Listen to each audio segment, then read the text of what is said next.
وہ کراچی کے مفتی صاحب سے آج تک بورا نہیں کھلا. اب ہمارے وہ جو مفتی حنیف قریشی صاحب ہیں, کچھ عرصے بعد ان کو پھر کوئی جراثیم ان کے اندر آتے ہیں اور کہتے ہیں میرے سامنے بٹھاؤ, میں ایسے کلپس نکالوں گا, اس کی میمز بنے گی. ہمارے جیلم شہر میں بھی آیا تھا تو پریس کلب میں جا کے اس نے وہ جھوٹ بولا تھا. کسی بڑے نے آج تک میرے بارے میں کوئی سٹیٹمنٹ دی ہے کہ میں گمراہ ہوں, اسلام سے خارج ہوں؟ مفتی تقی عثمانی صاحب کی کوئی سٹیٹمنٹ نہیں آئی. ان کو 4 بندے سنتے ہیں, ان کے ساتھ میں نے کیوں بیٹھنا ہے؟ تو اب مفتی صاحب پھر کہہ رہے ہیں جی بٹھائیں پتہ چل جائے گا. تو مفتی صاحب اگر آپ کو شوق ہے تو اپنے بڑے سے ویڈیو بنوا لیں. السلام علیکم ورحمۃ اللہ وبرکاتہ. جی ناظرین, امید ہے کہ آپ تمام دوست خیریت سے ہوں گے. سب سے پہلے آپ لوگ یہ ویڈیو ملاحظہ کریں, انجینئر محمد علی مرزا مفتی طارق مسعود صاحب کے بارے میں کیا فرماتے ہیں, تو مکمل ویڈیو آپ لوگ ملاحظہ کریں. اب ہمارے وہ جو مفتی حنیف قریشی صاحب ہیں حافظہ اللہ تعالی, کچھ عرصے بعد ان کو پھر کوئی جراثیم ان کے اندر آتے ہیں اور کہتے ہیں جی میرے سامنے بٹھاؤ, میں ایسے کلپس نکالوں گا, اس کی میمز بنے گی. وہ کراچی کے مفتی صاحب سے آج تک بورا نہیں کھلا اور یہ آج تک اپنا وہ علم کا خزانہ بہا نہیں سکے, اور کہتے ہیں ویڈیو میں جواب دو, تو میں ویڈیو میں جواب نہیں دوں گا, سامنے بیٹھ کے جواب دوں گا. اب اس سے آپ کو اندازہ ہو جائے گا کہ یہ صرف شرارت والی بات ہے. اور اپنا حال اس کا یہ ہے کہ سوائے پنڈی کی چند مسجدوں کے جو 10 سے بھی کم ہے, کسی مسجد میں یہ عزت کے ساتھ نماز بھی نہیں پڑھ سکتا, کیونکہ دوسری طرف دعوت اسلامی نے اس کو رافضی ڈکلیئر کر دیا ہے, جلالی پارٹی نے رافضی ڈکلیئر کر دیا ہے. آلموسٹ بریلوی سے یہ لوگ فارغ ہو چکے ہیں اور اپنے آپ کہتا ہے میں نمائندہ ہوں بریلویوں کا. ہمارے جیلم شہر میں بھی آیا تھا تو پریس کلب میں جا کے اس نے وہ جھوٹ بولا تھا. جی ہاں, کسی مسجد میں اس کو اجازت نہیں ملی, حالانکہ جیلم میں اس وقت بھی تقریباً 50 مساجد ہیں بریلویوں کی. ایک مسجد میں بھی اسے جگہ نہیں ملی کہ وہاں جا کے وہ کوئی خطاب کرے.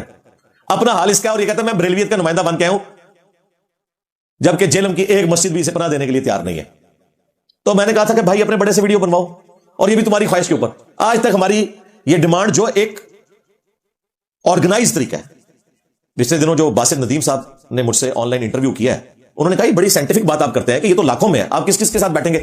ایک ذلیل ہوگا تو دوسرا کہے گا انہوں تو پتہ ہی کچھ نہیں کسی گل دا. تو یہ آپ کی ڈیمانڈ بالکل درست ہے, تو یہ ڈیمانڈ پوری کیوں نہیں کرتے؟ میں نے کہا یہ تو ان سے پوچھیں, اور پوری اس لیے نہیں کرتے کہ ان کے بڑوں کو پتا ہے کہ ٹھیک کر رہا ہے. کسی بڑے نے آج تک میرے بارے میں کوئی سٹیٹمنٹ دی ہے کہ میں گمراہ ہوں, اسلام سے خارج ہوں؟ مفتی منیف صاحب کی کوئی سٹیٹمنٹ؟ انہوں نے تو الٹا مجھے انڈورس کر دیا. انہوں نے کہا کہ ہم تو اپنے پلیٹ فارم سے اپنی دعوت پیش کرتے رہتے ہیں, کرتے رہے ہیں, کرتے رہیں گے, وہ اپنا کام کرے, کو ایگزسٹ کرے. مفتی تقی عثمانی صاحب کی کوئی سٹیٹمنٹ نہیں آئی, ساجد میر صاحب کی. الٹا ساجد میر صاحب نے وہ گلے پھاڑنے والے جو 2 بھائی ہیں ان کو اپنی جماعت سے نکال دیا کہ تمہاری وجہ سے میری سفید داڑھی جو ہے وہ کھینچتا ہے. وہ علمی طور پہ ظاہر ہے میں تو ان کی بڑی رسپیکٹ کرتا ہوں, بڑے اوپن مائنڈ بندے ہیں. ساجد میر صاحب لانگسٹ سرونگ سینیٹر ان پاکستان, 35 سال ہو چکے ہیں ان کو سینیٹر ہیں وہ. تو بڑے کھلے دل کے وہ مالک ہیں. ہمارے جو استاد ہیں ایکس مرشد پروفیسر احمد رفیق اختر صاحب, وہ ان کے بڑے قریبی دوست ہیں. ان کے پروگراموں میں جب ہم جایا کرتے تھے تو وہ اسٹیج کے اوپر ہوتے تھے, اینڈ پہ دعا بھی وہی کرواتے تھے. حالانکہ وہ صوفی ہیں اور یہ اہل حدیث ہیں, اور کئی سوالات کے جوابات بھی وہ دیتے تھے وہاں پہ. تو دیکھ لیں, ہم پہلے دن سے ایک بات پہ قائم ہے کہ ویڈیو بنواؤ اپنے بڑے سے, وہ کسی کھمبے کو یہاں بیچ دیں, میں اس کے ساتھ بھی بیٹھوں گا. اور یہ بھی ان کی خواہش پہ, یہ میں نے نہیں کو چیلنج کیا کہ میں نے بیٹھنا ہے, یا جن کو 4 بندے سنتے ہیں ان کے ساتھ میں نے کیوں بیٹھنا ہے. اللہ کا شکر ہے ہمارے اس پلیٹ فارم کی لیگیسی تو سب کے سامنے ہے اللہ کے فضل سے. تو اب مفتی صاحب پھر کہہ رہے ہیں جی بٹھائیں پتہ چل جائے گا. تو مفتی صاحب اگر آپ کو شوق ہے تو اپنے بڑے سے ویڈیو بنوا لیں مفتی منیف صاحب سے. ویسے تو مفتی منیف صاحب کا بیچاروں کا اپنا حال یہ ہے کہ انہوں نے صرف ایک دیوبندیوں کی مسجد کے افتتاح میں شرکت کیا تو ان کا اپنا نکاح ٹوٹ چکا ہے. کیڑی جتنا دل ہے. مولانا طارق جمیل صاحب نے مجھے ایک دفعہ فون پہ کہا کہ بیٹا ذرا ہاتھ ہولا رکھا کرو.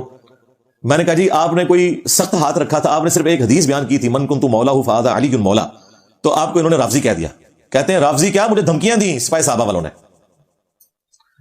حدیث بیان کرنے کے اوپر, جو اہل سنت کی کتاب سے حدیث بیان ہوئی ہے. تو میں نے کہا آپ تو ان کے اندر رہ کر اندر کی بات بھی کریں جو وہ بھی مانتے ہوں, لیکن صرف یہ چاہیں کہ اس کے اقراری نہ ہو تو آپ کو وہ رافضی کہہ دیں. مجھے تو انہوں نے کسی صورت ایکسیپٹ نہیں کرنا. آپ خیر طارق جمیل صاحب کو سمجھ آ گئی ہے. پوڈ کاسٹ جو بھی آنے والی ہے نا شاد بھٹی صاحب کے ساتھ, اللہ کرے کہ وہ پوری اپلوڈ ہو, اس میں کافی ساری نئی باتیں میں اس لیے بھی نہیں کر رہا کہ ہو سکتا ہے وہ کٹنگ کرنی پڑ جائے.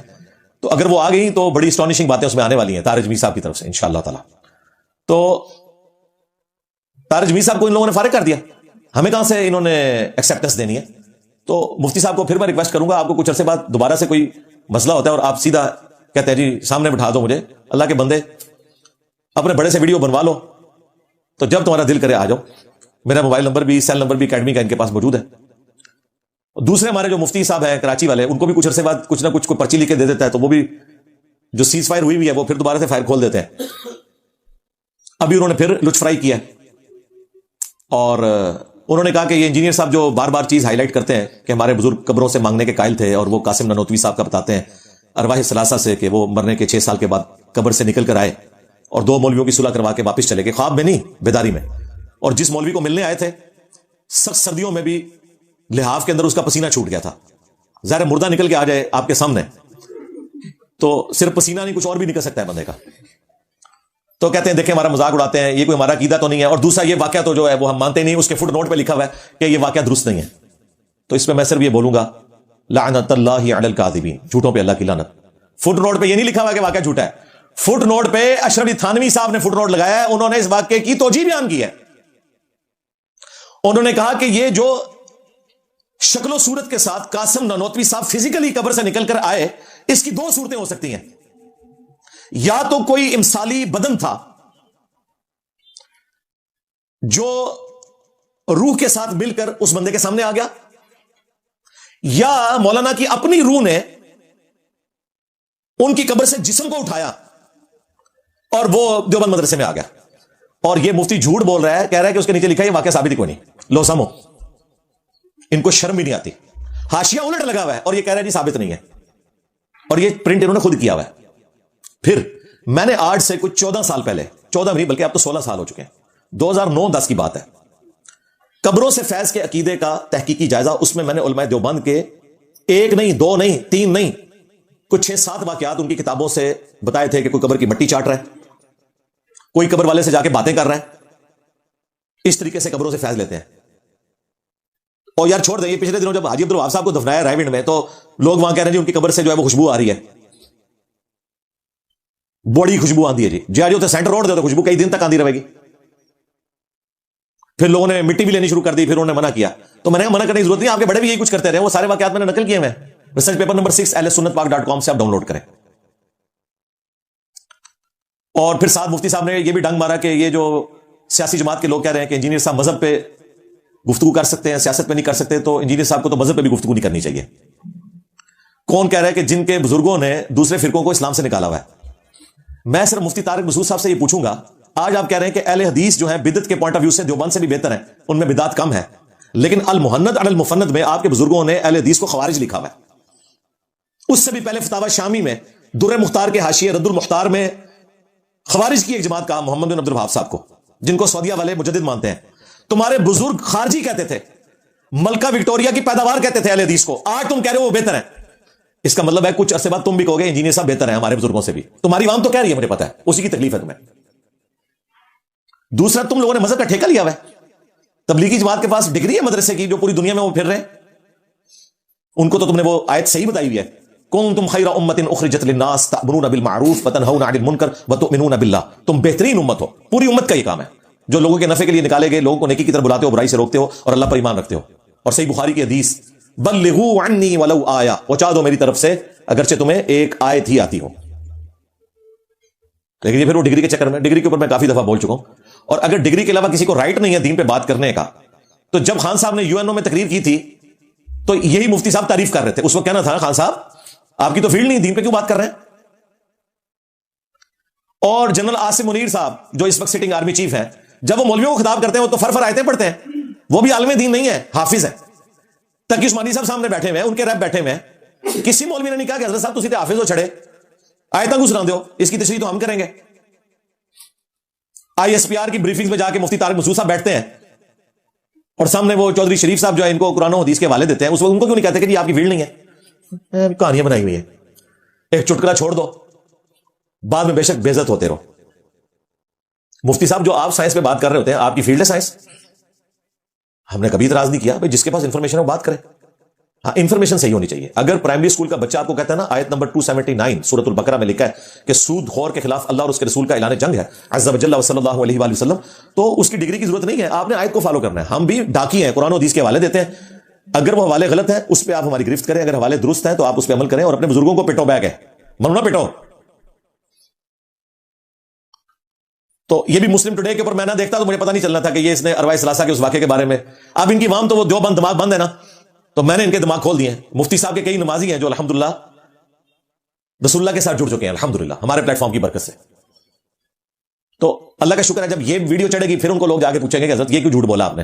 بھائی میڈیا کا دور ہے، نہ تو کوئی پولیٹیکل لیڈر، نہ کوئی ریاستی ادارے کا ریپرزینٹیٹو، اور نہ کوئی مولوی ویڈیو کے شر سے بچ سکتا ہے. جھوٹ بولے گا تو پکڑا جائے گا. اور تیسرا، ہمارے جو حسن الیاس بھائی ہیں حافظہ اللہ تعالی، جو غامدی صاحب کے داماد ہیں، یہ ہماری اکیڈمی میں آئے بھی تھے. انہوں نے ایک پچھلے دنوں گفتگو کے دوران کہا کہ یہ جو بابے کا ورڈ یوز کرتے ہیں، میرا نام نہیں لیا جا رہا، ان کے پلیٹ فارم کا ایک ڈیکورم ہی ڈیفرنٹ ہے، وہ نام لیے بغیر بات کرتے ہیں. تو کہتے ہیں اس میں تحقیر کا پہلو نکلتا ہے، تو یہ ورڈ یوز نہیں کرنا چاہیے اگر آپ دعوت و تبلیغ کر رہے ہیں. ہم آپ کی بات کے ساتھ ایگری کرتے اگر جن لوگوں کے بزرگوں کے لیے ہم بابے کا ورڈ یوز کر رہے ہیں وہ بھی اسے برا لفظ سمجھتے. اور بھائی یہ بابے کا ورڈ جو ہے یہ تو ہم نے مستعار لیا ہے اپنے مصباحی صاحب سے، یہ انہوں نے استعمال کیا تھا کہ انجینئر کو کیا پتا کہ بابا کیا ہوتا ہے. بابا اپنے جہاں میں ایک وکھرا جہاں ہوتا ہے، اس کا الگ ہی ایک جہاں ہوتا ہے. یہ ورڈ میں نے وہاں سے لیا تھا. اب انجینئر مرزا محمد علی کو کیا پتا بابا ہوتا کیا ہے؟ وہ تو اس کو تو جی جو پیچھے سے پیسے آ رہے ہیں نا، اس کو تو وہ نظر آ رہا ہے، اس کو کیا پتا بابا ہوتا کیا ہے. بابا اپنے زمانے میں ایک زمانہ ہوتا ہے، بابا اپنے جہاں میں ایک جہاں ہوتا ہے، اس کا وکھری ایک جہاں ہوتا ہے. یہ اس کو نہیں پتا اور نہ اس کی باتوں میں آنا ہے. انشاءاللہ میرا ارادہ بن رہا ہے، کیونکہ اب وہ ہمارے بابوں کی طرف آ رہا ہے اور ہم نہیں اپنے بابوں کی برداشت کر سکتے. منوس تجھے کیا پتا بابے ہوتے کیا ہیں؟ تجھے کیا پتا باجزید کہتے کس کو ہیں؟ تجھے کیا خبر جنید کی ہستی کا نام ہے؟ اس لیے اس کی بات بھی نہ سنا کرو، وہ بھی دل میں شک ڈال دے گی. انشاءاللہ بس میں توفیق مانگ رہا ہوں اپنے اللہ سے، بڑی جلدی میں نے انشاءاللہ اس کا ارادہ شروع کرنا ہے. ہم بکواس کر رہے ہیں اپنے کمرے میں بیٹھ. یہ کیا ہوا؟ تیرا کمرہ، تیرا کیمرہ، تیرے ہی لوگ، تیری کتابیں، تیری باتیں. کسی دن ہمیں بھی بلانا، تو اسی طرح لائیو چلا نا بھائی. تیری اپنی دنیا، تیری اپنی باتیں. یہ کیا حضرت ہوا؟ اس لیے میرے دوست کو آپ بھی تھوڑا آپ بھی دیکھو نا حضرت. وہ کیا بھائی، اگر وہ اتنا ہی حق پہ ہے تو کیوں ڈرتا ہے؟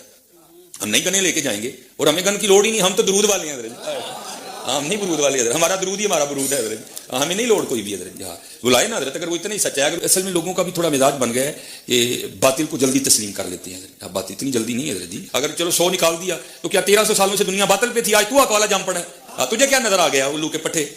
تو بہرحال یہ جو ہے نا کتابیں پڑھا کرو حضرت جی، خود دیکھا کرو کہ ہمارے بڑے تھے کیا ہے. جب مصباحی صاحب فخریہ طور پر اپنے بزرگوں کو بابے کہہ رہے ہیں، اور اب یہ تو عام ہو چکا ہے، وہ سمر تاری صاحب بھی بابے کا ورڈ یوز کر رہے ہیں، تو اس کو نیگیٹو ورڈ تو شمار ہی نہیں کرنا چاہیے. بھائی جن کا یہ ورڈ ہے وہ فخریہ طور پہ کہہ رہے ہیں، ہم انہیں کیوں نہ کہیں.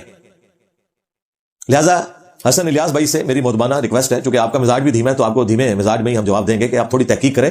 جن لوگوں کے بارے میں ہم یہ بات کر رہے ہیں نا، وہ ان بزرگوں کو بابے کہتے ہیں. اور دوسرا، ہم نے بارہا عرض کیا ہے کہ ہم ان بابوں کو مانتے ہیں جو کتابوں کو مانتے ہیں. یہ دیکھیں، امام بخاری، امام مسلم بھی بابے ہیں، لیکن یہ وہ بابے ہیں جنہوں نے رسول اللہ کے ساتھ وفاداری کی ہے، اور جنہوں نے نبی اسلام کے ساتھ غداری کی، اپنے ناموں کے کلمے پڑھائے، گستاخانہ عقائد، شرک کے اوپر مبنی خرافات، بدعات اس امت میں عام کی. ان کے لیے ہمارے دل میں رتی برابر بھی کوئی نرمی کا گوشہ نہیں ہے. ان کے فالورز کے لیے ضرور ہے کہ وہ بیچارے گمراہ ہوئے، لیکن جو پیشوا ہے نا، ان کے لیے ہمارا ایک ہی رجز کافی ہے. میرے نبی صاحب ہے ہی کوئی نہیں، تیرے بابے تھے، شے ہی کوئی نہیں. سیدھی سی بات، زیرو ٹالرنس ہے. تو یہ ساتھ ساتھ کوئی تھوڑا سا ادھار تھا، وہ میں نے اتار دیا. میں نے کہا ساتھ ساتھ ادھار اترتا جائے، ورنہ وہ پھر کرنٹ کافی زیادہ جمع ہو جاتے ہیں.